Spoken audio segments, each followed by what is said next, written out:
Toronto Blue Jays and Minnesota Twins were back at it today for Game 1 of a day-night doubleheader. The Jays were stoned 7-0 by the Twins in the coldest start for an outdoor game in Twins history, a chilly 0 degree. But the two teams are back at it again tonight for Game 2 of the doubleheader. Dustin McGowan gets the start for the Jays while Kyle Gibson will take to the mound for Minnie. Game time is 5:10. The Calgary Booster Club held its annual Sportsman of the Year dinner and silent auction earlier this week.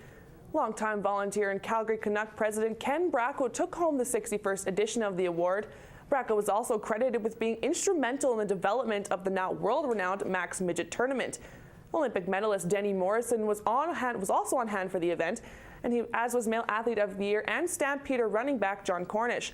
Both expressed their fondness for the club. This event is special for me. I've been at the Calgary Booster Club Sportsman of the Year dinner for the past 3 years.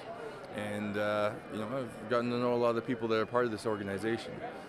For me, it's getting to hang out with some old friends. It was one of my first years in Calgary when I received the Booster Club Award, $1,000, and it really helped as a grassroots thing for me to get me on my way and relieve some of that financial burden. And just to come and say thank you to the sponsors and supporters of the Booster Club.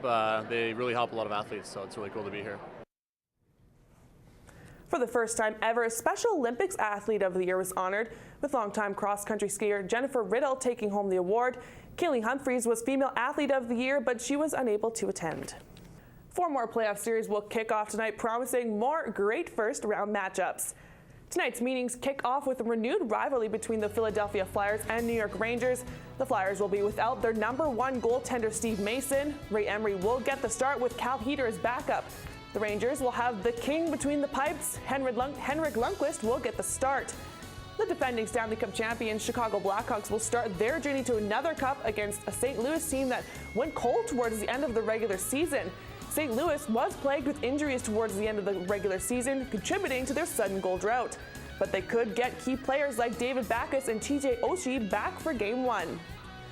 In just his first year as a bench boss, Patrick Waugh and the Colorado Avalanche are hoping to carry their surprising success all the way through the postseason. But they will have to get through a tough Minnesota team that is making their second straight playoff appearance. The Avs had an impressive season, earning its first division title since 2002-2003. And it's a series of revenge as the San Jose Sharks are looking to beat the team that knocked them out of the playoffs last season. This is the third time that the Sharks and LA Kings will meet in the postseason, and it's the second time in a row. The Kings will be in the Shark Tank tonight with Game 2 on Sunday. Midget football is a relatively new addition to the gridiron landscape in Calgary. The Spring League for 13 to 15-year-olds offers those serious about the sport a chance to play almost year-round. And as Matt Nemeth reports, football in the spring can look an awful lot like it does in late fall.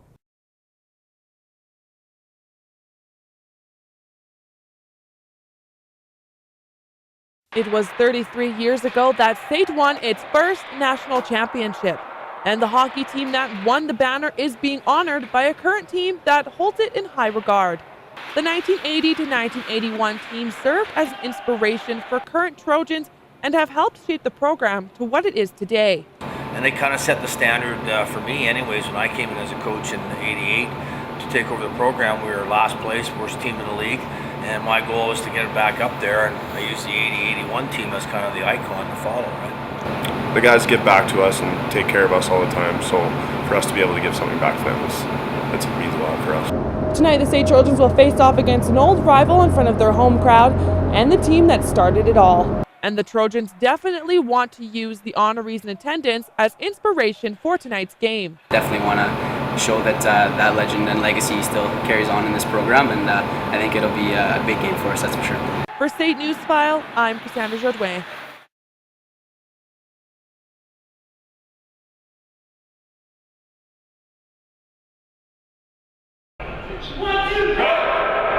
Both the State women's and men's volleyball teams are wrapping up their seasons at home this weekend against Lakeland College. The women are sitting in 7th place, and if they win this weekend, it could bump them up to 6th, putting them into an automatic playoff spot.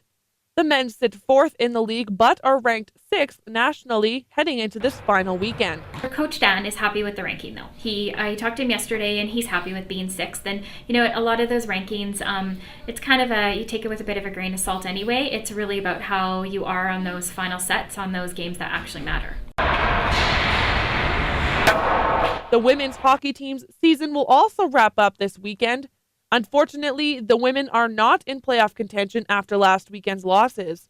This will be 5th-year captain Brett Howe's last weekend in a Trojans jersey, making Saturday's final home game an emotional one for the team. I think all the gals are going to try to get a win for Brett on her last game because she's just such a team player, and I think they're, regardless of what happens for playoffs, they're going to try to come out on a high note. The women's hockey team travel to Red Deer tonight to face the Queens, while the volleyball teams will host Lakeland tomorrow and Saturday. For State Newsfile, I'm Cassandra Jodoin.